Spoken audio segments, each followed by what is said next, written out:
असणार आहे ती म्हणजे सांडग्यांची। मी दरवर्षी घरात माझे असे शेवग्याच्या शेंगांपासून सांडगे बनवते। आमचं झाड आहे शेवग्याचं, तर त्याला अशा भरपूर शेंगा आल्या होत्या आणि काल भरपूर शेंगा काढल्या, काही पाहुणे आले होते त्यांना दिल्या आणि थोडे मी ठेवले, म्हटलं सांडगे बनवूया। तर या शेंगा आता आपल्याला उकडून घ्यायच्या आणि इथे मी डाळी भिजत ठेवल्या होत्या सकाळी मी डाळी भिजत ठेवल्या होत्या 1 वाटीच्या प्रमाणात एवढ्या। ही मूग डाळ आहे आणि ही आहे चणा डाळ। 1 वाटी घेतली, मूग डाळ 1 वाटी घेतलेली आहे आणि अर्धी वाटी उडदाची डाळ घेतली। सकाळी या डाळी मी भिजत ठेवल्या होत्या जवळजवळ 3 तासासाठी, तरी आपल्याला डाळी छान अशा पाण्यात भिजत ठेवायच्या आहेत। छान अशा फुगल्या पाहिजेत, म्हणजे हाताने ना डाळ अशी मोडता आली पाहिजे। बघा, नखाने जरा नख लागला तरी डाळ छान मोडली जाते, याचा अर्थ डाळ आपली छान फुगलेली आहे। तर आता तुम्हाला शॉर्ट फॉर्म मध्ये सगळी रेसिपी सांगते सांडग्यांची।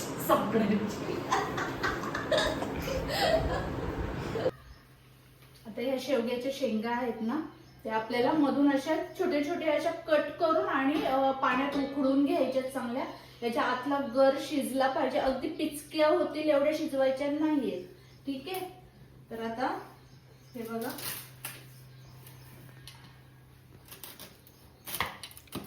हे एवढ्या साईजच्या अशा करून आणि कापून घ्यायच्या, ठीक आहे। म्हणजे तुम्ही टोप तुमचं किती मोठं आहे, किती रुंदीचं आहे त्यानुसार शेंगा कट करून घ्या। आता शेंगा आपल्याला उकडून घ्यायच्या। शेंगा उकडताना मीठ किंवा पाणी वगैरे शेंगा उकडताना मीठ किंवा काही घालायची गरज नाही, फक्त आपल्याला त्या उकडून घ्यायच्या। शेवग्याच्या सांडग्यांची पूर्ण रेसिपी डिटेलमध्ये पाहायची असेल तर याचा मी शॉर्ट व्हिडिओ बनवते प्रॉपर रेसिपीचा, तर तो शॉर्ट व्हिडिओ तुम्ही युट्यूबवर शॉर्ट मध्ये बघू शकता, इन्स्टाला सुद्धा बघू शकता, एफबीला सुद्धा बघू शकता। चला आता आपण रेसिपीला सुरुवात करूया। आता मी शॉर्ट व्हिडिओ सुद्धा बनवते।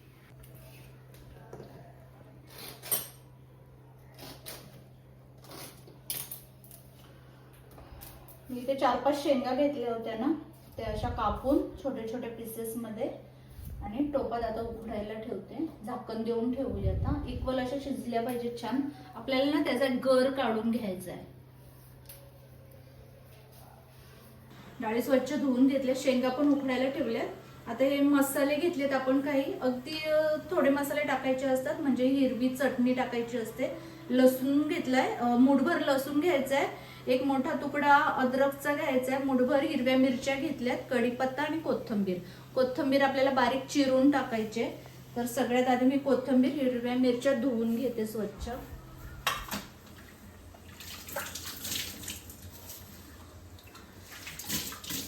पावसाळ्यात कधी कधी भाजीचे आपले वांदे असतात ना, माळकरी लोकांसाठी ना हा सांडग्यांचा प्रकार अगदी उत्तम आहे, किंवा श्रावण महिन्यात वगैरे आपल्याला खायला मस्त होती भाजी।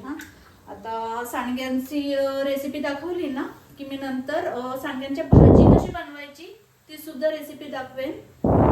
चला आता आपण हा अद्रकचा मोठा तुकडा घेतला तो कापून घेऊ।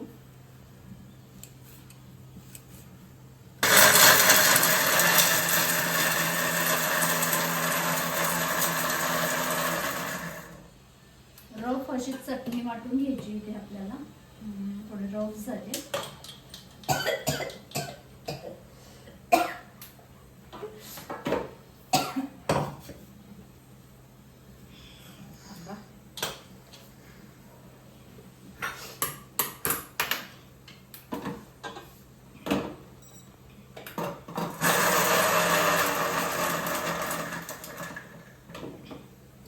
आता ही चटणी ना पाट्यावर वाटून घेतली, खलबत्त्यात ठेचून घेतली, रफ अशी तरी चालेल।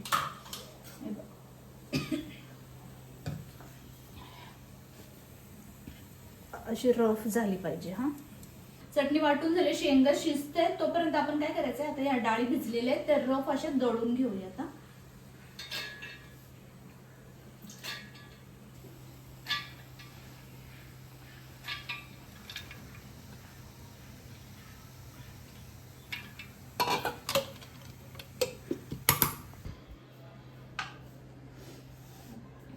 सर्वप्रथम मी चणा डाळ दळले, अगदी भरड पण नाही ठेवायचंय आणि अगदी पातळ पेस्ट पण नाही करायची, म्हणजे फाईन पेस्ट नाही करायची। हे बघा कितपत भरड ठेवले ते तुम्हाला दाखवते। हे बघा असं टेक्स्चर असलं पाहिजे हा. हे बघा असं रवाळ रव्यासारखं अगदी बारीक. अगदी फाईन पेस्ट नाही करायची.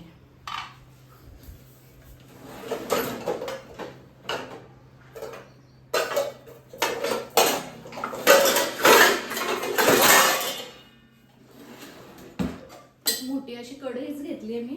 त्यातच सगळ्या डाळी दळलेले टाकते कारण सगळं मिश्रण कारण सगळं मिश्रण एकजीव करायला ते बरं पडेल म्हणून. ठीक आहे. मोठी अशी कढई घेतलेली आहे. ही दळलेली डाळ याच्यात घेते टाकून कढईत आणि लगेच मूग डाळ आणि उडदाची डाळ एकत्रच टाकते कारण उडीद डाळ एकदम कमी आहे म्हणून. ते जरा बाजूला ठेवून घेऊया. आता आपण मूग डाळ आणि उडदाची डाळ टाकून घेऊ. डाळीमधलं पाणी सगळं निथळून घ्यायचंय. डाळी दळताना जास्त पाण्याचा वापर नाही करायचा म्हणजे मिश्रण आपल्याला असं कोरडं हवंय हा, पातळ नाही बनवायचं, लक्षात ठेवा. आता हे डाळी आपण मिक्सरला लावून घेऊ. मूग डाळ आणि उडदाची डाळ पण दळून झाले. मिक्सर मधून काढून आता आपण या कढईत काढून घेऊया. सगळ्या डाळी मी व्यवस्थित भरड करून घेतलेल्या. आता अगदी आपल्याला पेस्ट नाही करायची, मी पुन्हा पुन्हा सांगते. आणि डाळ दळताना जास्त पाण्याचा वापर नाही करायचा आहे, अगदी किंचित भर एवढं करायचं कारण हे मिश्रण काय होईल नंतर पातळ होईल कारण आपण याच्यात शिजलेल्या शेंगांचा गर टाकणार आहोत, त्याने मिश्रण अजून पातळ होईल. म्हणून डाळी दळताना अगदी कमी पाण्याचा वापर करायचा हा. ती भांडी मी बाजूला ठेवून देते. आता ही जी चटणी आपण वाटून घेतलेली आहे ना ती या मिश्रणात टाकून द्यायची आणि मीठ हळद हे मसाले टाकून द्यायचे. शेंगा शिजलेले आहेत म्हणजे गर काढणे इतपत असे शिजले. तर आता आपण त्या काढून घेऊया. एका मोठ्या परातीतच काढून घेते म्हणजे त्यातच गर काढायला पण आपल्याला बरं पडेल. आता या शेंगांना फॅन खाली आपण थंड व्हायला ठेवून देऊया. थंड झाल्या की मग त्याचा गर काढू.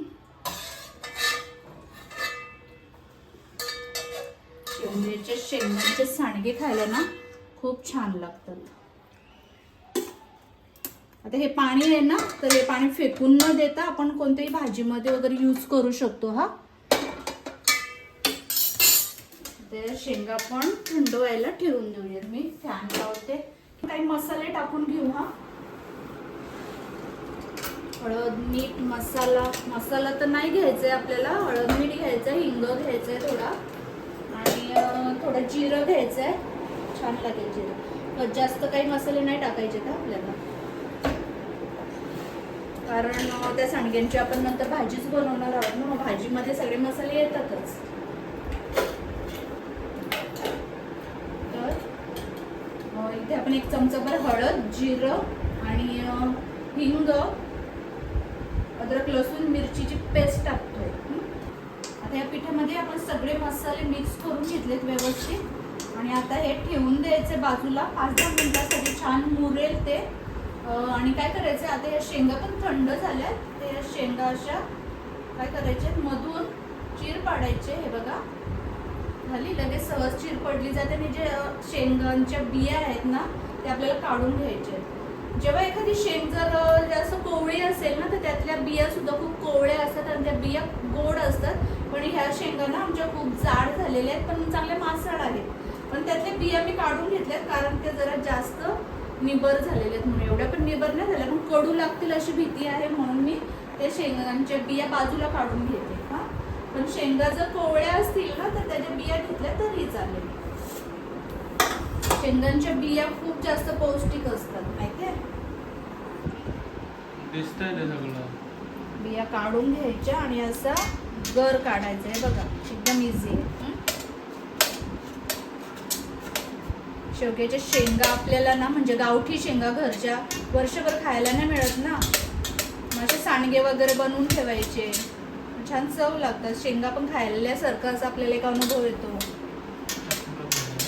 शेवग्याच्या शेंगा खूप जास्त हेल्दी असतात. शेंगाच्या पाल्यापासून खूप काही पदार्थ बनवले जातात जसं की भाजी, लाडू, शेवग्याच्या पाल्याची मोरिंगा पावडर बनवली जाते, त्याला चहा बनवला जातो. खूप आयुर्वेदिक अशा शेंगांच्या झाडाच्या प्रत्येक मुळाचं बोला किंवा काही प्रत्येक पार्टचा खूप चांगला उपयोग होतो आपल्या हेल्थसाठी. बघितलंस ना, सगळ्या शेंगांचा आपण गर काढून घेतलेला आहे. आता हा गर काय करायचं, तुम्हाला हवं तर तुम्ही मिक्सरला लावून घेऊ शकता, पण मी असं हातानेच बारीक करून घेते. मिक्सरला लावलं ना एकदम पाणी अशी पेस्ट होऊन जाईल पाण्याच्या सारखी, आणि मग हे मिश्रण जास्त पातळ होईल. मिश्रण पातळ झालं तर काय होईल की सांडगे टाकायला आपल्याला जरा कठीण पडेल, सगळं पाणी पाणी होऊन जाईल सांडगे टाकायला. तर सांडग्यांचं मिश्रण कोरडंच ठेवायचं. ठीक आहे. आता या डाळीचे आहेत ना, आपण हा जो गर काढला होता शेंगांचा तो व्यवस्थित मिक्स करून घेतलाय. आणि आता आपण सांडगे पाडायला घेऊया. एवढं पण पातळ नाही झालंय, अगदी पातळ नाही करायचंय, जे आपल्याला छोटे छोटे सांडगे टाकता येईल असं मिश्रण इथे आपलं तयार झालंय बघा. हा, चला आता आपण सांडगे टाकूयात. आता माझ्या टेरेसवर ना ऊन नाही येते, तर मी इथे असं टेबलावर टाकून घेते आणि नंतर उन्हात ठेवते. टेरेसवर काय झालं, यावर्षी ना आम्ही शेड टाकून घेतला, त्यामुळे मग माझे आता वांदे झालेत. थोडंसं तेल घ्यायचं, जास्त नाही घ्यायचं, दोन्ही हाताला असं लावून घ्यायचं आणि पेपरला असं जस्ट प्रेस करायचं, ग्रीस करायचं. ओके, जास्त नाही लावायचं हा तेल. सांडगे ना पटकन निघावे ना सुकल्यानंतर, म्हणून थोडंसं असं तेल लावून घ्यायचं पेपरला. आता आपण एक एक सांडगे टाकून घेऊया. तुमच्याकडे जास्त ऊन येत असेल ना, टेरेस वगैरे असेल, डायरेक्टच टेरेसवर असा कागद टाकून द्यायचा आणि सांडगे पाडून घ्यायचे. हे काम सकाळी सकाळी लवकर केलं ना उन्हाच्या आधी, तर मग बरं पडतं, जास्त उन्हात त्रास नाही होत. हे बघा, अगदी बारीक बारीक पाडायचे हा सांडगे, जास्त मोठे नाही पाडायचे. तुम्हाला याच्यापेक्षा बारीक हवे असतील ना तर याच्यापेक्षा बारीक पण पाडून घेऊ शकतो.